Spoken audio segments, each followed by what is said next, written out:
Hello साथियों, कैसे हो आप सभी।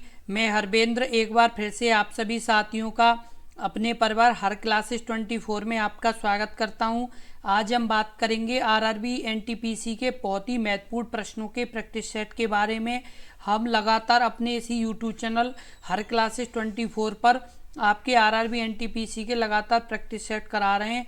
जो भी साथियों के अभी एग्जाम नहीं हुए हैं आरआरबी एनटीपीसी के, वो सभी साथी इन प्रश्नों को बहुत ही ध्यानपूर्वक से देखें, क्योंकि इसी तरह के प्रश्न आपके लगातार आरआरबी एनटीपीसी में पूछे जा रहे हैं। तो इन प्रश्नों को बहुत ही ध्यानपूर्वक से आप देखें और साथ के साथ अपने इस यूट्यूब चैनल हर क्लासेस 24 को जरूर सब्सक्राइब कर लें, क्योंकि यदि आप सब्सक्राइब कर लेंगे तो आपको सबसे पहले नोटिफिकेशन मिल जाया करेगी और आरआरबी एनटीपीसी से संबंधित कोई भी अपडेट होगी तो आपको सबसे पहले अपने इसी यूट्यूब चैनल पर मिल जाया करेगी। और यदि आपने हमारे जो पहले भी प्रैक्टिस सेट आरआरबी एनटीपीसी के करा दिए गए, यदि आपने वो भी वीडियो नहीं देखी है तो इस वीडियो के डिस्क्रिप्शन में हमने लिंक दे दिया है, तो आप उस लिंक पर जा कर के वो भी वीडियो आप देख सकते हैं। अब बात करेंगे पहले प्रश्न के बारे में। पहला प्रश्न है आपका, 1505 में भारत के पहले पुर्तगाली वायसराय द्वारा किस किले का निर्माण किया गया था। Option A saint Thomas fort, option B fort saint David, option C saint Angelo fort या ऑप्शन डी फोर्ट इमैनुअल। आप इस प्रश्न का उत्तर बताएं। इस प्रश्न का उत्तर क्या है। इस प्रश्न का उत्तर है option C saint Angelo fort. क्या है ऑप्शन सी सही होगा, सेंट एंजेलो फोर्ट इसका नाम है। अब जैसे बात करेंगे जो सेंट एंजेलो फोर्ट है वो कहाँ पर है। ये आपका है केरल के, कहाँ पर, केरल के कन्नूर, कहाँ पर, केरल के कन्नूर केरल के कन्नूर नगर में स्थित है। कहाँ पर स्थित है, केरल के कन्नूर नगर में स्थित है। इसका निर्माण कब हुआ था, 1505 में। कब, 1505 में इसका निर्माण हुआ था। और ये कब हुआ था इसका निर्माण, 1505 में। और ये कहाँ पर है, केरल के कन्नूर में है। और ये प्रथम पुर्तगाली वायसराय फ्रांसिस्को डी अल्मेडा द्वारा करवाया गया था। किसके द्वारा करवाया गया था, फ्रांसिस्को डी अल्मेडा के द्वारा करवाया गया था। किसके द्वारा, फ्रांसिस्को डी अल्मेडा के द्वारा इसका निर्माण करवाया गया था। और ये कब करवाया गया था, 1505 में करवाया गया था। अगला प्रश्न है, अंग्रेजी ईस्ट इंडिया कंपनी को नाम से भी जाना जाता है। Option A William company, option B lord company, option C John company, option D Lawrence company. आप इस प्रश्न का उत्तर बताएं। इस प्रश्न का उत्तर क्या है, अंग्रेजी ईस्ट इंडिया कंपनी को किस नाम से जाना जाता है। इस प्रश्न का उत्तर बताएं। इस प्रश्न का उत्तर क्या है। इस प्रश्न का उत्तर है आपका ऑप्शन सी जॉन कंपनी। अंग्रेजी ईस्ट इंडिया कंपनी किस नाम से जाना जाता है, जॉन कंपनी के नाम से जाना जाता है। अगला प्रश्न है प्रश्न नंबर 3, पुर्तगाली व्यापारी गोवा की भूमि पर पहली बार किस सदी में आए थे। ऑप्शन ए 14वीं, ऑप्शन बी 16वीं, ऑप्शन सी 15वीं, ऑप्शन डी 17वीं। इस प्रश्न का उत्तर बताएं। इस प्रश्न का उत्तर क्या है, पुर्तगाली व्यापारी गोवा की भूमि पर पहली बार किस सदी में आए थे। तो इस प्रश्न का उत्तर बताएं। इस प्रश्न का उत्तर क्या है। इस प्रश्न का उत्तर बताएं। इस प्रश्न का उत्तर क्या है। इस प्रश्न का आपका उत्तर होगा ऑप्शन बी 16वीं सदी में। कब आए थे, 16वीं सदी में पुर्तगाली व्यापारी गोवा की भूमि पर पहली बार आए थे। सबसे पहले जो पुर्तगाली आया था वो आया था वास्को डिगामा। कौन आया था, वास्को डिगामा पहला पुर्तगाली था जो भारत आया था। और वो कब आया था, 1498 में पहली बार आया था। और दूसरी बार कब आया था, 1502 में। पहली बार 1498 में, दूसरी बार 1502 में भारत। और 1503 में, कब, 1503 में कोचीन में, कहाँ पर, कोचीन में पहली फैक्ट्री खोली गई थी पुर्तगालियों के द्वारा। कहाँ पर खोली गई थी, पहली कोचीन में पहली व्यापारिक फैक्ट्री स्थापित की गई थी। और व्यापारिक स्थान को जानने के बाद भारत के जैसे कालीकट, कन्नूर और कोचीन प्रमुख यानी केंद्र थे। आपकी यानी पहली यानी फैक्ट्री कहाँ पर, यानी कोचीन में। और यानी सबसे पहले कौन आया था, वास्को डी गामा। कब कब, 1498 में और 1502 में, यानी 2 बार आया था। पहली पुर्तगालियों के द्वारा फैक्ट्री यानी 1503 में कहाँ पर, यानी कोचीन में यानी पहली यानी फैक्ट्री स्थापित की। और आपकी यानी पुर्तगाली व्यापारी गोवा की भूमि पर पहली बार कब आए थे, तो उसका प्रश्न का उत्तर सही होगा 16वीं सदी में यानी आए थे। ये आपके यानी 1510 में, कब, 1510 में यानी जो अल्बुकर्क नाम का था, यानी अल्बुकर्क यानी क्या नाम था उनका, अल्बुकर्क यानी नाम का यानी गवर्नर के यानी जो पुर्तगाली गवर्नर था, उन्होंने यानी आदिल शाह यानी बीजापुर के, कहाँ के, बीजापुर के यानी आदिल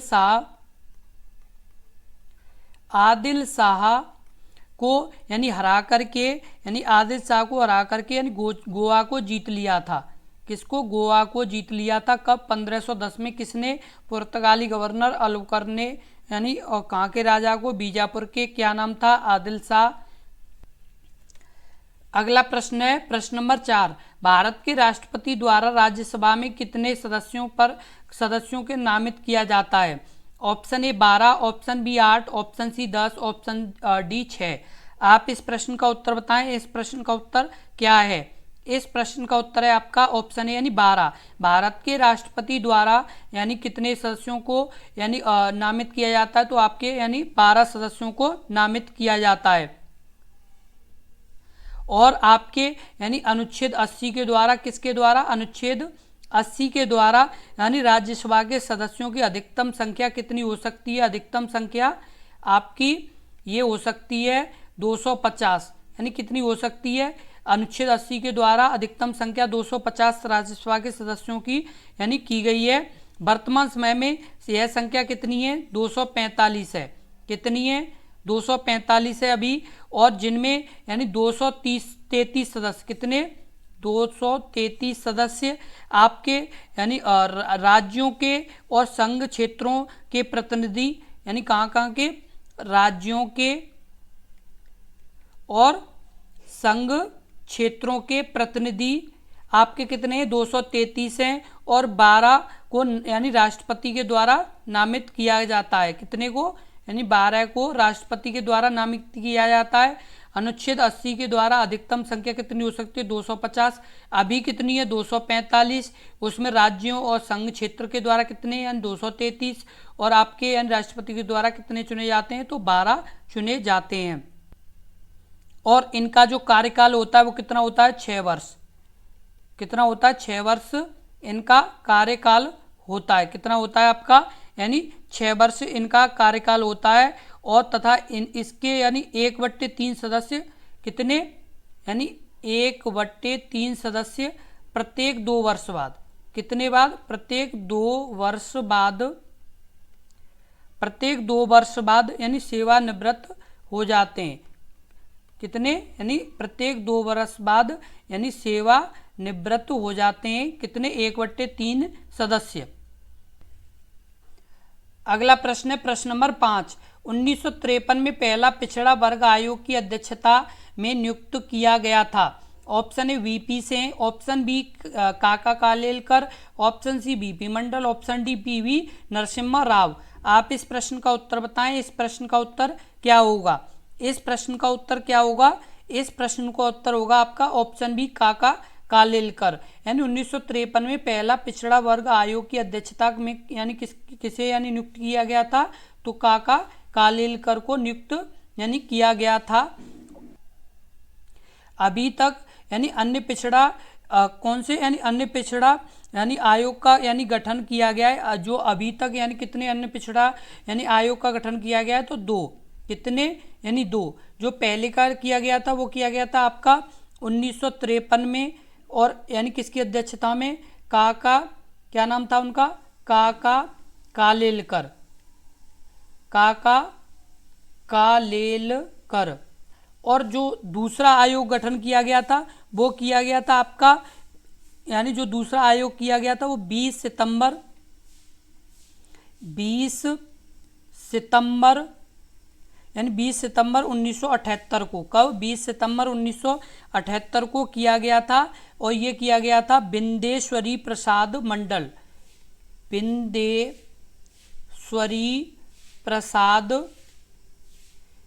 बिंदेश्वरी प्रसाद मंडल की यानी जिनका यानी नाम था बीपी मंडल। क्या नाम था?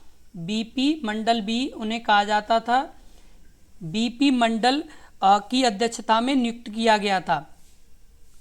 और आपको एक और बात पता होनी चाहिए कि जो यानी पिछड़ा वर्ग आयोग का गठन है वो राष्ट्रपति द्वारा किया जाता है। किसके द्वारा? यानी पिछड़ा वर्ग का गठन राष्ट्रपति के द्वारा किया जाता है। किसके द्वारा? राष्ट्रपति के द्वारा यानी किया जाता है। आपके इसमें किस तरह से प्रश्न बन सकते हैं?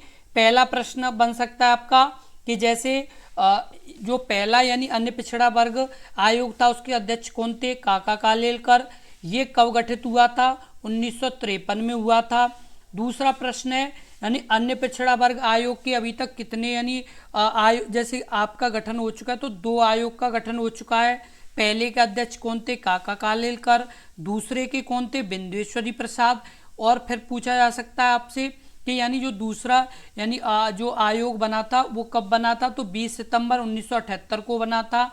और आपको ये भी पूछा जा सकता है कि जो पिछड़ा वर्ग आयोग है उसका गठन कौन करता है? तो आपके यानी राष्ट्रपति करते हैं यानी इसके यानी गठन। अगला प्रश्न है क्रिकेट का बल्ला बनाने के लिए किस लकड़ी का प्रयोग यानी किया जाता है? ऑप्शन ए टीकू, ऑप्शन बी बाबू, option C willow, option D rosewood. इस प्रश्न का उत्तर बताएं। इस प्रश्न का उत्तर क्या होगा? इस प्रश्न का उत्तर बताएं। इस प्रश्न का उत्तर क्या होगा? इस प्रश्न का उत्तर होगा आपका ऑप्शन सी विल्लो। यानी क्रिकेट का बल्ला बनाने के लिए यानी किस लकड़ी का प्रयोग किया जाता है? तो इस प्रश्न का उत्तर है यानी विल्लो लकड़ी का प्रयोग किया जाता है। और इसका जो वैज्ञानिक नाम है किसका? यानी जो विल्लो पेड़ है उसका वैज्ञानिक नाम है वो है आपका सैलिक्स। क्या नाम है? सैलिक्स। यानी क्या नाम है? Salix alba. क्या नाम है? सैलिक्स एल्वा यानी नाम है किसका? यानी जो ये विल्लो जो यानी आपका यानी क्रिकेट का बल्ला बनाया जाता है उसका वैज्ञानिक नाम है सैलिक्स एल्वा यानी इसका वैज्ञानिक नाम है। और ये भारत में मुख्यतः कहाँ पाए जाते हैं? तो ये आपके पाए जाते हैं जम्मू कश्मीर में। कहाँ पर? जम्मू कश्मीर में यानी ये सबसे ज़्यादा यानी पाए जाते हैं। अगला प्रश्न है प्रश्न नंबर 7। नैनीताल झील किस राज्य में स्थित है? Option A Himachal Pradesh, option B Assam, option C Uttarakhand, option D Uttar Pradesh. इस प्रश्न का उत्तर बताएं। इस प्रश्न का उत्तर क्या है? यानी नैनीताल झील यानी किस राज्य में स्थित है? इस प्रश्न का उत्तर क्या है? आप इस प्रश्न का उत्तर बताएं। इस प्रश्न का उत्तर है आपका ऑप्शन सी यानी उत्तराखंड। नैनीताल झील किस राज्य में स्थित है? तो आपका यानी उत्तराखंड में ये स्थित है। इस झील की लंबाई है वो कितनी है? 1500 कितनी? 1500 मीटर है। इसकी जो लंबाई है वो कितनी है? यानी 1500 मीटर। और इसकी जो चौड़ाई है वो कितनी है? वो आपकी यानी इसकी जो चौड़ाई है वो आपकी है 445 मीटर। चौड़ाई कितनी है? 445 मीटर। और गहराई 30 मीटर है। कितनी? 30 यानी मीटर है। किसकी? इसी यानी नैनीताल झील की यानी गहराई कितनी है? तो आपकी है वो 30 मीटर है। आपको जैसे हम बता दें कि आपको जैसे अलग अलग तरीके से यानी प्रश्न पूछे जा सकते हैं, क्योंकि अभी आपको ये अच्छे से पता होगा कि अभी जो पेपर बनाया जाता है वो ये नहीं बनाया जाता कि नॉर्मल प्रश्न जैसे पहले पूछे जाते थे वैसे ही अभी प्रश्न पूछे जाते हैं।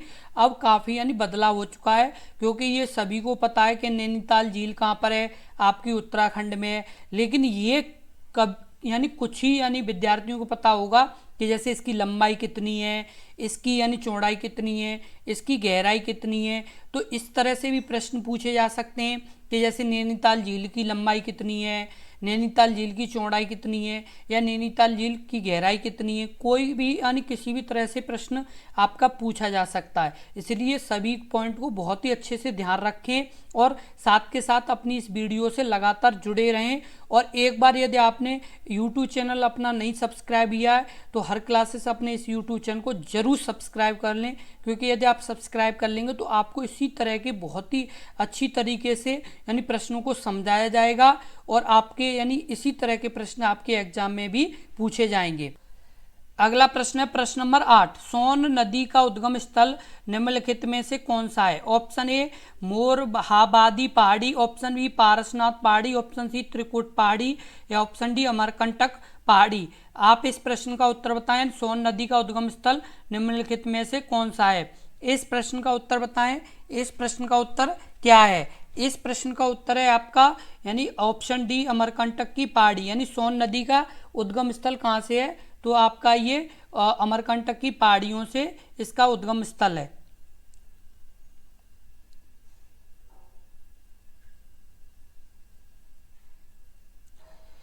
और इस नदी की जो लंबाई है वो आपकी है 780 किलोमीटर। यानी कितनी लंबाई है? 780 किलोमीटर है। किसकी? यानी सोन नदी की लंबाई कितनी है? 780 किलोमीटर है। और इसकी अनेक यानी सहायक नदियों में जैसे रेहंद और कुनहड़ मुख्य हैं। कौन कौन सी? रेहंद और कुनहड़ यानी इसकी मुख्य सहायक नदियां हैं। क्योंकि आपको इस तरह से भी प्रश्न पूछा जा सकता है सोन नदी की लंबाई कितनी है और इसकी प्रमुख सहायक नदियां कौन कौन सी हैं, जैसे रेहंद और कुनहड़। आपको हम बार बार यही बताएंगे क्योंकि आपके ये अच्छे से सभी को ज़्यादातर स्टूडेंट को पता ही है कि सोन नदी का यानी उद्गम स्थल कौन सा है, लेकिन ये कुछ ही स्टूडेंट को पता है कि इसकी लंबाई कितनी है और इसकी सहायक नदियां कौन सी हैं। इसलिए आप जो भी प्रश्न करें उसका थोड़ा बेस से करें, क्योंकि यदि आपको उसके बारे में अच्छे से पता होगा तो आप प्रश्न को अच्छे से सॉल्व कर पाएंगे। क्योंकि आपको ये अच्छे से पता है कि सीधे सीधे प्रश्न का जो आंसर है जैसे वो सभी को ज़्यादातर पता है, उससे रिलेटेड जो और भी प्रश्न बन सकते हैं वो कभी यानी किसी किसी स्टूडेंट को पता है। तो आप इस तरह से इन प्रश्नों को ध्यान रखें। जैसे अभी सोन नदी की यानी लंबाई कितनी है, सोन नदी की सहायक नदियां कितनी है, ये इस तरह से भी प्रश्न बन सकते हैं। इसलिए इन पॉइंट्स को बहुत अच्छे से ध्यान रखें। अगला प्रश्न, प्रश्न नंबर 9, रामखेलिया किस राज्य का एक लोक नृत्य है? Option A Haryana, option B Bihar, option C Kerala और ऑप्शन डी मध्य प्रदेश। इस प्रश्न का उत्तर बताएं। इस प्रश्न का उत्तर क्या है? इस प्रश्न का उत्तर है आपका ऑप्शन बी यानी बिहार।